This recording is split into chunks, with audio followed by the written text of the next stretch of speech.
5 News This Morning starts now. Well, groups around our area are gathering to remember the lives lost on 9/11. 5 News reporter Jacob Luthi will be live in Fort Smith with more on local events scheduled today. As we're waking up on this Thursday morning, we're going to wake up to plenty of cloud cover, maybe a sprinkle or two, but we'll give way eventually to sunshine and much warmer conditions. Talk more about that coming up. Fell backwards and then we ducked and hid behind some stairs. A manhunt is underway for the person who shot and killed conservative activist Charlie Kirk. What we know about the deadly shooting and the reaction from universities here at home. A live look outside in Fayetteville downtown area. Already a beautiful morning at 6:30. Thanks so much for waking up with us. 24 years since September 11th terrorist attacks. A lot of things planned across our area today. We're going to have that coverage for you here in a minute. But if you're heading out maybe to join in any of these commemorations, memorials, what's that weather looking like? Weather will be quiet and maybe sprinkles at best, but nothing really in terms of any organized rainfall activity. You can see a little bit of that on satellite and radar, noticing more off towards the east in the Little Rock area. But in terms of locally here, again, besides a sprinkle that sometimes doesn't go detected on radar because it's lower than the radar beam, again, I think we should be okay for us this morning. Temperatures out there right now, a little bit on the warmer side in the mid to upper 60s, still some low 70s in the Fort Smith area. As you're walking out the door this morning, you might be like, it's a little bit warmer than yesterday. And well, you'd be right. Compared to this time yesterday, we're about 6 to 11 degrees warmer. So it's a little bit feeling more like summer out there. And that's certainly going to feel it's going to be the feel out there for really the next 7 days at least. So if you're headed off to the bus stop still, see those temperatures in the 60s, maybe some low 70s. And again, could see a sprinkle or two. But again, if you don't mind a sprinkle, then you probably won't need the raincoat. If you do mind it, well, then do what you need to do. By recess, we'll see clearing skies, some sunshine. Then as you're heading home, we'll see temperatures in the 90s. And we're going to see a whole lot of them over the next 7 days. So if you like this summer, well, we'll have it for quite a while. We'll talk more about that here and get you ready for the rest of the week coming up in your full forecast. For now, take a live look at traffic on this Thursday morning. Take a live look in the Ozark area along I-40 at exit 37. Good morning to you there. Waking up to more cloud cover, but again, weather should be okay in terms of that commute. We'll have the full forecast detailing that warmth coming up in about 15 minutes. Joe and Tiffany. All right, thank you, Danny. Well, this morning we're starting with the latest on the shooting death of conservative activist and influencer Charlie Kirk. Developing this morning, a manhunt is underway for the person who shot the 31-year-old during one of his campus debates at Utah Valley University. Yeah, the Department of Public Safety there believes that the suspect fired the bullet from the roof of a nearby building up to 200 yards away. 2 persons of interest were taken into custody and later released on Wednesday after police said, though, they were not connected to the shooting.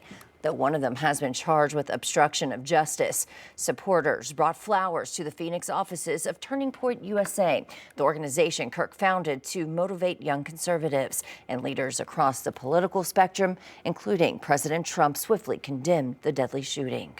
Charlie was the best of America, and the monster who attacked him was attacking our whole country.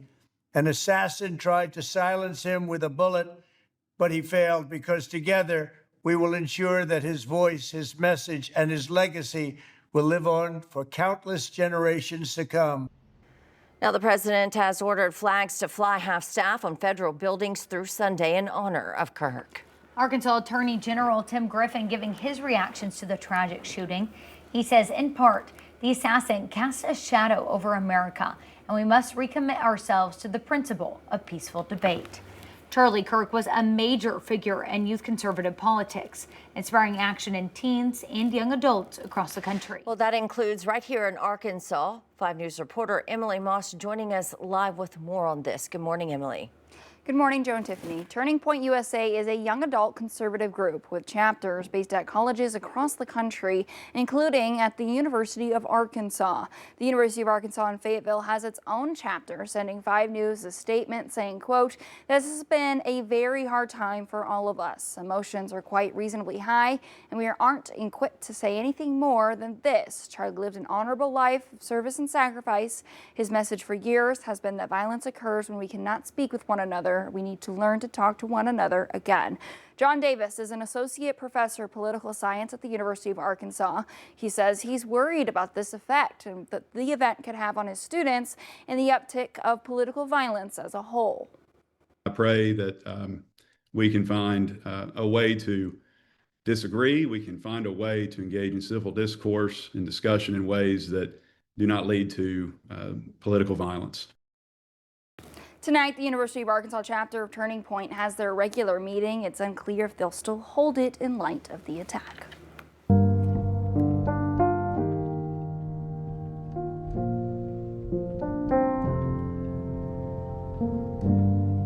Well, it is 6:34 this morning. Memorial events are being held nationwide today as the country remembers the nearly 3,000 people who died on September 11th, 2001. That was 24 years ago. This morning, we're taking a live look out at the 9/11 Memorial in New York City. It's a site where the planes crashed into the Twin Towers of the World Trade Center. Joe, it's hard to believe it's been 24 years. 24 years, which the attacks then, continued on to the Pentagon there in Northern Virginia. And even a field in Pennsylvania where those on board Flight 93 stopped another plane from attacking the U.S. Capitol. In Alabama, one high school teacher is continuing to tell the story.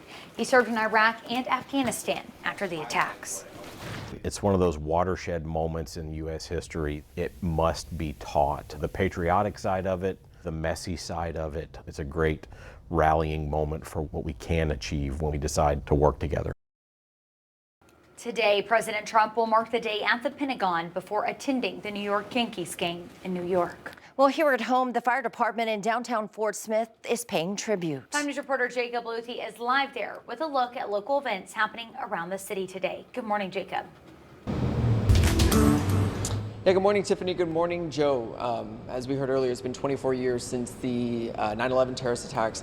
And so we're right here at Fire Station 1 in Fort Smith. Every single year, they honor the lives lost on that day. And they're doing so again this year, joined now by Battalion Chief Evan Mallard. Evan, talk to me a little bit about what's going on today, a little bit about what this fire station does. So today we're going to do a bell ceremony, and that's going to honor the nearly 3,000 lives, and including the 343 fallen brothers and sisters who answered their last alarm that day. Yeah. Talk to me about a little bit about, it's a simple ceremony, it's a powerful one. Just talk to me a little bit about what the bell tolling signifies and a little bit about what goes into that. So each bell is going to signify a tragic event that happened on 9/11. We're going to have 6 of them. And the first one starts at 7:46 a.m., and that's going to be when Flight 11 hit the North Tower. Then we'll go through the South Tower, the Pentagon, and we're going to end at 9:28 when the North Tower collapsed. This, as I mentioned a second ago, this station does this every year. We know that, every year that this station honors the life lost on that day. Talk to me a little bit about why that's so important, a little bit about why this station does this every single year.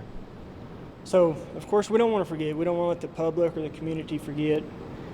And to everybody that was alive then, it seems like it was yesterday, but we now have people in the fire department, they weren't alive on 9/11. So it's very important that we instill in them their tradition and values, and that will endure, and we want them to know the value of their sacrifice, and we want the community also to know that. Yeah. Well, thank you. And there's, as we mentioned a second ago, there's other events going on today, one at UFIS. There's also a headstone cleaning ceremony going on at the Fort Smith National Cemetery. So if you're out and about today, if you're looking for something to do, if wanting to act in service, there's those events going on today. And a little bit later at 5 News Plus this morning, we are going to talk about the Fallen Firefighters Memorial that Fire Station 1 is raising funds for. So we'll have a little bit about that coming up. I'll send it back to you. All right, thanks for that, Jacob. Well, this is a live look right now at the Memorial Stair Climb, which is happening in Fayetteville, honoring the lives lost on 9/11 there at Razorback Stadium in Fayetteville. And they do this stair climb every year for the number of stairs that emergency and first responders did on 9/11. Joe, I've covered this a few times so out reporting, and it's amazing when you see, especially first responders, firefighters especially, they have all their gear on because they want that same feeling that their brothers and sisters had when they climbed those steps. And just talking to them over the years, like, this is something that means so much to them, and they're continuing the memory of all those lives that were lost. That is so important. Absolutely. All right, in other news this morning, we're learning more about a deadly high school shooting out of Colorado. Amy Kiley reports on the violence marking the 47th shooting at a U.S. school this year. I was scared and I felt like sick because I was worried. 2 students are wounded and the juvenile suspect is dead after a shooting at a Denver area high school yesterday. The sheriff's office says the gunman opened fire with a revolver. I know these people. This video shows terrified students fleeing the scene and ringing a doorbell at a nearby home. Keep running! Others describe being inside Evergreen High School when the shooting began. There was a message over the intercom, and they basically just said that they were going into lockdown. Police say first responders reached the scene within 2 minutes and were in contact with the suspect about 3 minutes later. In total, officials say more than 100 members of law enforcement swarmed the school. So grateful for the really brave staff here in Jefferson County and at Evergreen, and so grateful for first responders. Colorado Representative Jeff Hurd says he's heartbroken as a father of 5. Governor Jared Polis is reminding students about free mental health resources. Colorado Senator John Hickenlooper says Congress should find a bipartisan solution to stop school shootings. If there were a terrorist trying to hurt our country, what more harmful thing could they do but make our children scared to learn, scared to go to school, right? We're terrorizing ourselves. I'm Amy Kiley reporting. Well, officials say the suspect was taken to the hospital with a self-inflicted gunshot wound and later died.